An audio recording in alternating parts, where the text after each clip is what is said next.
In this video, I want to do a bit of a raw, unedited, kind of open video about my entire experience making money online. It has been a wild journey, and I want to say this. I started making money online full-time in 2016, and it's been a decade of actually me making money online. That's where I make my living. Sometimes I do some side jobs here and there, like I do some acting on the side sometimes. I might do other stuff, but that's been my pretty much 99.9% source of income the past 10 years is making money online. And I want to talk about the history because I feel like jumping into it, making money online now, I feel like almost saying that word is a little bit outdated, which is kind of funny because I first started really getting into making money online. Here's like the full story of how I got into it, how I went full time making money online and more. I first started years ago in 2011. 2011 is really when I started. And I first heard about making money online from blogging. I feel like that was one of the first ways that you start to hear about people making money online. And the first thing I remember hearing about was something called ProBlogger. ProBlogger was a site, as you can imagine, all about making money from blogging. I remember buying the book, reading articles, all this kind of stuff. And I developed and created my own website, which is kind of weird, called Dimension. I don't think it exists anymore. I'll have to find it maybe. It'd be kind of funny to review it on this video or on a future video, might as well say that. It's called Dimension. And Dimension was a blend of dimension and mind. And the concept of the entire blog was me basically talking about different ways of psychology, different ways to kind of increase your mind. So I did tutorials about thinking more positively. I did reviews of certain things. So basically it was like a psychology / like philosophy style blog. And that was the first time I really was trying to make money. Really trying to make money when it comes to blogging and making money online. And I remember I had someone kind of give me some tips, being like, hey, you got to put ads on it using Google Ads. Started doing that. And from 2011 to 2012, I was doing some blogging here and there. I'm not joking. I did not make a single cent. I couldn't figure out how to put on ads. And I was like, you know what? I'm trying to make something. I tried to do other things. Didn't make any money. Then in 2012, and all these things kind of intersect at the same time, because I already did a video on this channel about how I became a full-time YouTuber.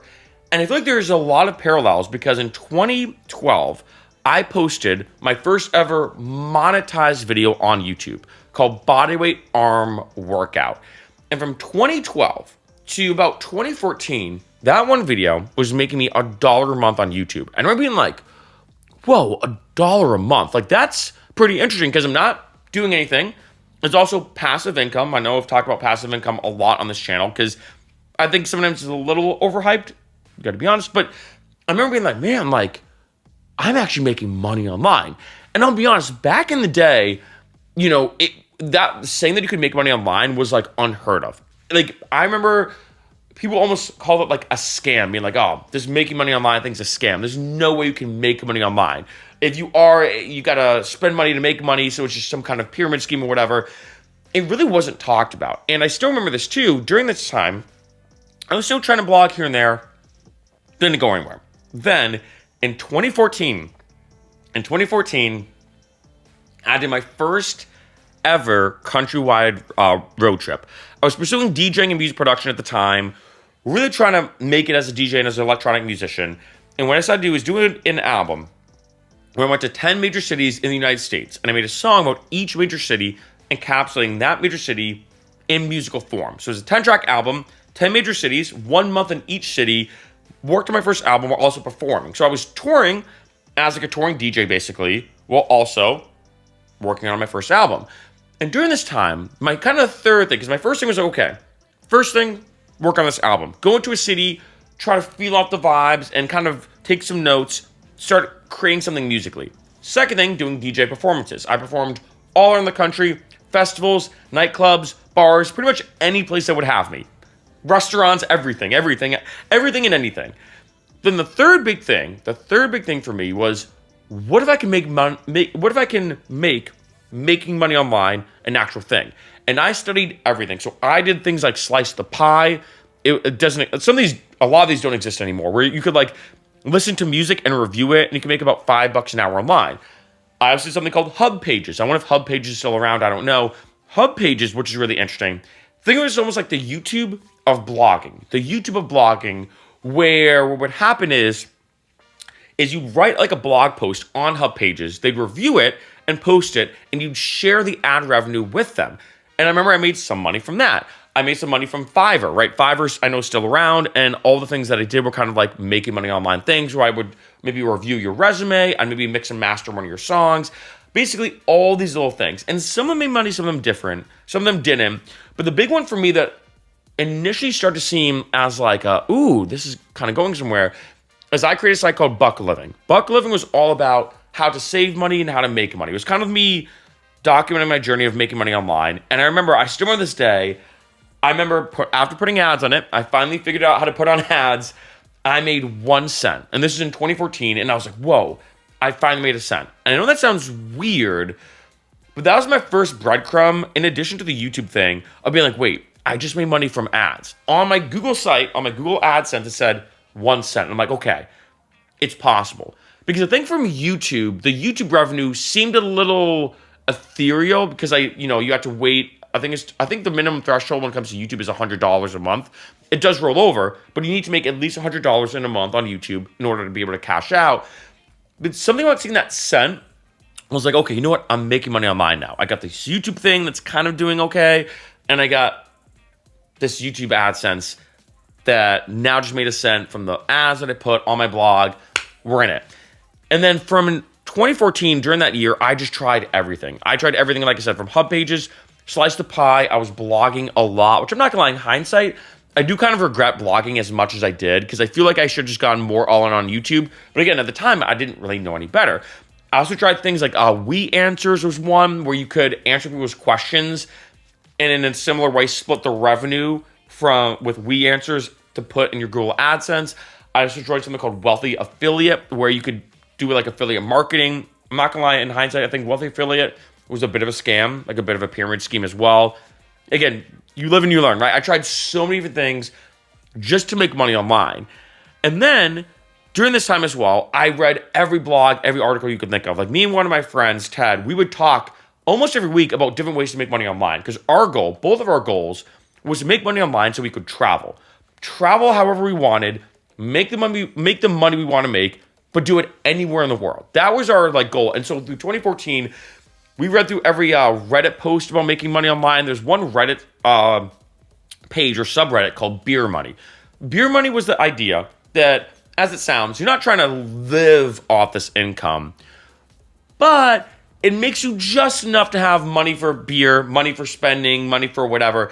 And during 2014, when I was traveling all around the country, I actually bought a van. I was one of the first people that I knew of that did van life. I think I still have one of the first ever van life videos actually on YouTube. One of the first ones ever.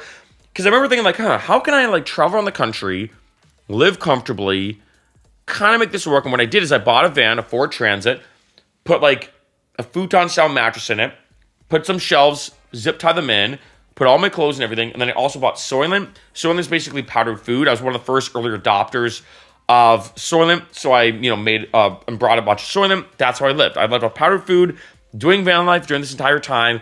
And we're thinking okay, I'm kind of doing it. I'm kind of making some money here and there, but not really. I'm DJing, so I'm getting paid from these DJ gigs. I'm kind of doing this. It wasn't called remote at the time. I'm kind of doing this, independent, working online kind of thing. And again, throughout this time, did research into everything, right? Because like I said, looking back on it, there really wasn't any remote work. Remote work from home was unheard of. It just did not exist. And during this 2014 period, not only, like I said, was I working on music, DJing, studying, making money online, I was blogging. Once in a while, I would post a YouTube video. And again, looking back in hindsight, I kind of wish I went harder into YouTube because the ROI from any YouTube video I posted seemed to be a lot higher. Because over time, at the end of 2014, now we're going into 2015, moved back to Boston. So I did the entire country tour in 2014, finished up the album, and released it in February of 2015. And this time, I remember being wait a minute, I'm making $10 a month from YouTube. Yeah, it's not anything insane. That's a burrito every month, basically on the house. But it's enough where I'm So I started to post more and more YouTube videos. I started to blog less. I also realized all this time I was spending from Slice the Pie, We Answers, Hub Pages, all these other ways to make money online were just a waste of time. Where it's like, okay, I might make $5 or $6 an hour. And on one end, I remember being pretty excited, being like, whoa, I am making money online. I'm making $5-6. I'm making money online. I'm doing it. But on the other end, it's $5 or $6 an hour. Like, that means I do an 8-hour day. I'm making $40 to $50. You know, like, not a livable wage by any means. And it's very boring, very tedious. Like, back in the day, any way to make money online was just super monotonous. I'm telling you, the most boring work you could possibly think of that you're like, oh man, like, and I think the only exciting thing about it was that you realized you were making money online. Like, there's this hype around making money online that was such like a unique space and such an awesome kind of feeling, you know? And in 2015, started posting more and more on YouTube. I think that's when I realized, using the 80-20 rule, like what 20% of the things you're doing on average, 20% of the things that you're doing give you 80% of the results. Or in this case, when I was trying to make money online, 20% of my time I spent on YouTube, that was making me 80 or 90% of my revenue from making money online. And I realized, wait, I gotta go deeper into this. Started posting a lot more. And then in 2016, I got very, very lucky. I think right place, right time, right execution was how I'm going to word it, where I did a video called 10 Things I Wish I Knew About Uber and Lyft Before Driving. That video went kind of viral. Actually, it was my first video on YouTube to ever crack over 1 million views. I did take it down and I did delete it because I made a separate channel just for YouTube. I used to only have one YouTube channel. I'm not gonna lie, I do kind of regret that because I'm like, that was a pretty iconic moment. You know, your first ever YouTube video cracking over 1 million views. But anyway, that video kind of snowballed. And there are two things that happened. One, I started to get a lot of ad revenue from that video. Like the first month, it made me $50. I was like, wait, that's pretty crazy, $50 from one video. And then it got to that point where about every month, on average, I was making about $300 every month from that video. And what happened with that, which kind of blew my mind, is that with that video, with that kind of taking off, I now was getting a direct deposit from YouTube or Google every single month. Because, like I said, I was cracking over that $100 threshold. You couldn't cash out on YouTube until you make over $100. And I was like, wait a minute, I'm now making $300 every month from this one video I posted. It's all passive. Then I have the idea of like, well, Uber and Lyft does this thing called signups. They don't really do it as much anymore. They kind of do. It's kind of meh right now. But they used to do this thing called signups, where if you clicked my link and signed up to drive, I'd get like a pretty good bonus. It'd be anywhere from $250 to $1,250, depending on where you signed up, your location, blah, blah, blah. So I was like, let me post some of my sign-up links. This video is getting so much traffic, and this is my first experience kind of getting into affiliate marketing and referrals, really, where if you click the link, I'd make a commission from it, in a sense.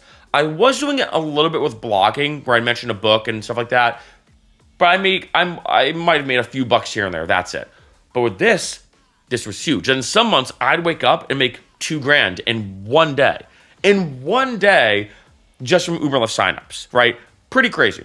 And backing up, in 2016, I was like, you know what? I really want DJing to work. I really want music to work. YouTube's starting to kind of become a thing.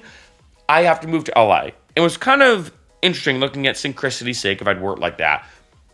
The first month I moved to LA, so this is April of 2016, I said to myself, okay, I was doing random jobs here and there. I was doing what's called experiential marketing. Basically, I was a brand ambassador.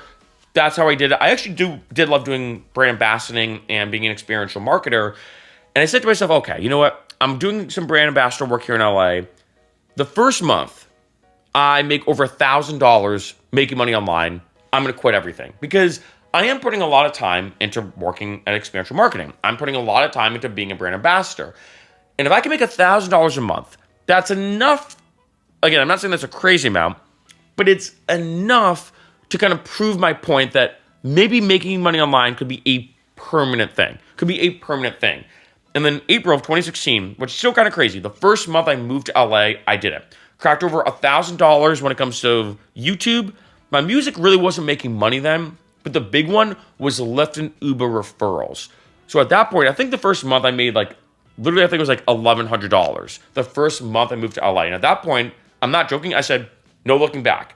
I quit everything and put everything I had into doing YouTube videos, making more and more Uber and Lyft content, because as you can imagine, the more views my videos made, the more people would see the videos, the more that people would click on my links to sign up as an Uber and Lyft driver, the more money I would make from referrals. So I was like, oh, let me just it was almost like a win-win. I was like, not only are these Uber and Lyft videos getting so much money from ad revenue, but I'm also getting so much money over here from these referrals and signups. And I was like, I'm just going to go all in. And then the rest was history, to be honest. I think, in 2016, what I did is I moved into an artist living community. Think of it like a creative hostel / frat house, if I'd word like that. I lived in a room with 3 other people, so it was 4 people total in this room. The rent was $5, which is kind of crazy to look back on. $550 a month, everything included. Utilities, rent, Wi-Fi, everything. Free parking, the whole 9 yards. Met an amazing community, lived there for a while, and, for years then, up until now, that's what things kind of happened. And it's kind of crazy that to try to look at things in a positive way. After the pandemic, I think being remote, having a work from home job, being able to work from your couch or from the comfort of your own residence, now it's not that weird. It's not that weird at all. Like if I say to someone, hey, do you think you can make money online? People are like, wait, do you just mean remote work? Like it's kind of funny that make money online back in the day is not what we call remote work now. And of course, things like YouTube and making money from TikTok or whatever, making money as like a social media person or as a content creator is now common in every industry, whether it's something like making, funny viral videos on YouTube or TikTok to making, spicy content, if I word like that, on OnlyFans to doing, interesting graphic stuff and some people doing some crazy graphic like videos on Instagram Reels. Whatever the case is, there's a lot of money to be made in the social media marketing network, making content, all this kind of stuff. And it is crazy to look back, seeing where making money online was to where it is now, where now it's pretty easy. There are sites now dedicated. You could probably Google them. There's a million of them where when you go to look at their job listings, all their jobs are remote. All their jobs are work from home or telecommute or tomato kind of in that sense. And it is wild looking at this because, like I said, I remember for years spending countless hours. I'm not joking. I cannot tell you well over 1,000 hours, thousands of hours, studying every article I could, reading every book I could, reading every blog thing, watching videos about how to make money online. And I will say it is kind of cool looking how that space, if I'd word like that, kind of evolved from hub pages, Slice the Pie, We Answers, Wealthy Affiliate, pro blogging and pro blogger, ads, all this kind of stuff to evolving now where, again, I think as a positive aspect of the pandemic, also I think with technology becoming a lot better, Wi-Fi getting faster, Zoom, which, how did Zoom beat out Skype? By the way, as a side note, like Skype literally had a, 30-year head start or whatever it was, but I digress. All the way to now, make money online has never been easier than ever before. And again, like I said, no one even calls it making money online anymore. It's more just, oh, do you want to get a remote job? Do you want to be a data entry specialist? Do you want to do bookkeeping? Do you want to do marketing? All these jobs now are readily available. And it's crazy seeing the 14-year history, if I'm going to call it that, the 14-year history of making money online being kind of a scam, which was back in the day. I had a lot of people tell me that it was a scam to make money online, to now making money online being more common than ever before.